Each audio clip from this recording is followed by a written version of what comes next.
ist gut, das Ding. Cool.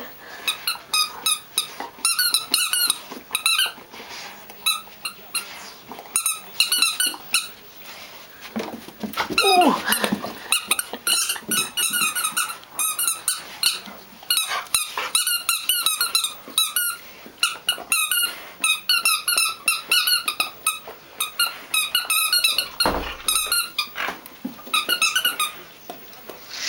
Fein. Okay, dann sag gleich mal, was heute hier los ist.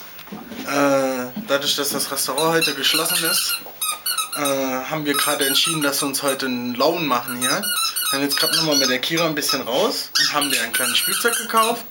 Und die hat nochmal gepipit und gekackert und wir haben sie gewaschen. Die ist deswegen noch ein bisschen nass, deswegen wollten wir nicht so lange rausgehen.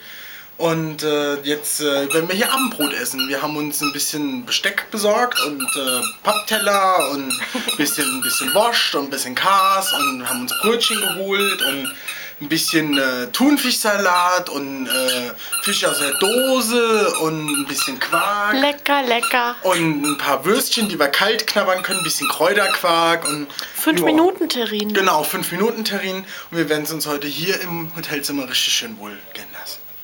So, das ist heute der Tag. Andere Leute würden diesen Tag als vergoldet ansehen. Wir wollen den Urlaub genießen. Genau. Und die Kira, dadurch, dass es noch ein bisschen nass ist, können wir sowieso nicht überall hin mitnehmen, weil wir Angst haben, dass sie dann eine Mittelohrentzündung kriegt oder so. Und deswegen bleiben wir heute hier. Und dann, wenn die Kira morgen trocken ist, dann machen wir morgen. Ich habe gerade eben einen Vorschlag gemacht, wir gehen morgen einfach ein bisschen zu dem Wasserfall. Sankenbachtal.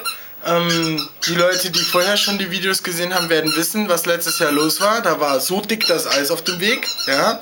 Und dieses Mal haben wir wohl theoretisch die Möglichkeit, da wirklich mit heilem Fuße da mal hinzukommen. Also wir werden uns das mal angucken. So, das ist der Plan für jetzt, für heute. Vielleicht melden wir uns nochmal, wenn nicht, sehen wir uns morgen, würde ich sagen. Oder? Genau. Und ansonsten, wenn irgendetwas Aufregendes passieren sollte, also aufregender als unser Abendessen, sage ich jetzt mal, dann schalten wir nochmal ein. So, die Kira knabbert und spielt und wir sind happy. Alles klar. Tschüss. Dann, tschüss. Tschüss.